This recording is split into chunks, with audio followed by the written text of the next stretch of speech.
Right. So today we're diving into something pretty wild. That whole ChatGPT speak first thing that had everyone buzzing? Oh, yeah. So imagine you open up your chat app and bam, ChatGPT is already starting a conversation with you out of the blue. And some folks found it helpful. Others found it downright creepy. But everyone had an opinion. So before we really get into like the nuts and bolts of what went down, I'm curious, what was your initial reaction to hearing about, AI kind of taking the initiative like that? Well, I'll admit the thought of AI reaching out first, it does have a certain Black Mirror quality to it, doesn't it? Right? I mean, we're so used to AI being reactive, we ask and answers. This felt different, almost like the AI had its own agenda, Yeah.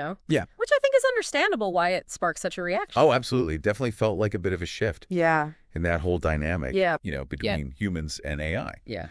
OpenAI did address it eventually, but there was this lingering question. Was it a bug? Was it a feature? Or was it something else entirely? Yeah. Adding to the intrigue. Yeah, precisely. It felt like a glimpse behind the curtain of AI development. Yeah. And left everyone kind of wondering what happens next. Right. And that's where we turn to AI expert Dr. Lance Elliott, who broke things down in his recent Forbes article. Yeah. And he makes a really crucial point right off the bat. Just because ChatGPT can technically speak first doesn't mean it's suddenly gained consciousness. Right. Or anything like that. It all comes down to something called system prompts, which Dr. Elliott explains in detail. But basically, these prompts are like pre-programmed instructions. They tell the AI to initiate conversation under specific conditions. So rather than responding to a user's query, the AI is acting on these preset instructions. Now, this might sound like a radical departure, but as you've probably guessed, we've already encountered this kind of technology before, in a more limited form. Exactly. Think about all those virtual assistants we interact with every day. Siri, Alexa, Google Assistant. They're all designed to kind of chime in with reminders, suggestions, even just friendly greetings, even when we haven't directly asked them to. So in a way, ChatGPT speaking first isn't entirely new territory. It's more like taking an existing concept a step further, right?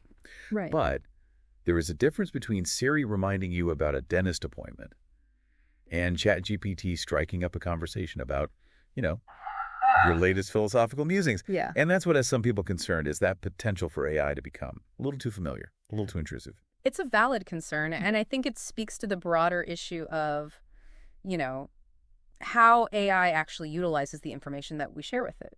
Dr. Elliott dives into this in his article. He points out that those lengthy terms of service agreements, the ones we often just kind of gloss over. Oh, yeah. They often contain clauses about data collection and usage.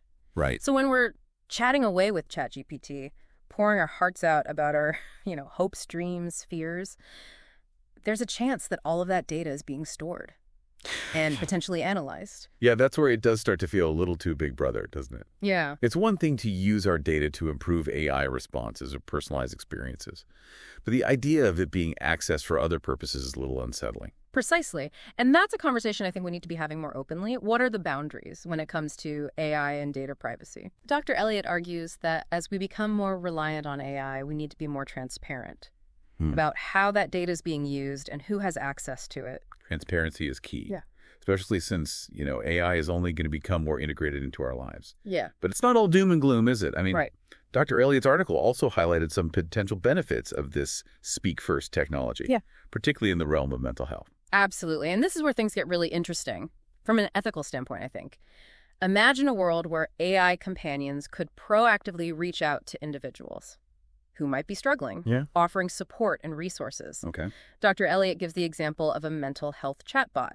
That senses a change in a user's communication patterns. Maybe they're using more negative language or expressing feelings of isolation. The chatbot equipped with this speak first capability could then gently initiate a conversation, offering a listening ear or directing the user to appropriate resources. So it's like having a virtual friend looking out for you, someone who's always there to lend an ear, Yeah, without judgment. exactly. And the beauty of it is AI doesn't get tired.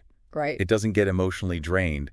It can provide that support 24/7, Yeah. which is something even the most dedicated human friend can't do. Exactly. And this is where I think the potential of Speak First AI goes beyond just convenience or novelty. It has the potential to be truly transformative, particularly in fields like healthcare and education. It is about using technology to not just make our lives easier, but to make them better, to connect with us on a deeper level, and provide support when we need it most. So we've gone from kind of creeped out to cautiously optimistic in like 20 minutes, which I feel like that's par for the course when you're talking about AI. Yeah. I think Dr. Elliott would argue there's a bigger picture here, something beyond just these individual applications of this speak-first technology. Absolutely. He hints at a potential paradigm shift in how we interact with technology as a whole as AI becomes more sophisticated and more integrated into our lives. He suggests that we might see a shift from reactive AI to proactive AI, from tools that respond to our commands to companions that anticipate our needs. So instead of telling our devices what to do, they'll start anticipating what we need before we even ask, almost like an extension of our own intuition. Precisely. And that raises some really fascinating questions about the future of human-machine interaction. Will we become overly reliant on AI to do our thinking for us? Or will it free us to focus on higher-level tasks, creativity, connection? Those are the million-dollar questions, right? It's like we're on the verge of a whole new world, and it's both exhilarating and a little bit daunting. But hey, maybe that's the price of progress, right? We're constantly pushing the boundaries of what's possible, and AI is just the latest frontier. So as we wrap up this deep dive into, the whole ChatGPT Speak First incident, we wanted to leave you with something to ponder. If you could design an AI with this Speak First capability, what would you want it to say? What would you want it to do? What kind of positive impact could it have on your life, on your community, or even the world? Let us know your thoughts, because we're all in this together, figuring out the future of AI, one conversation at a time.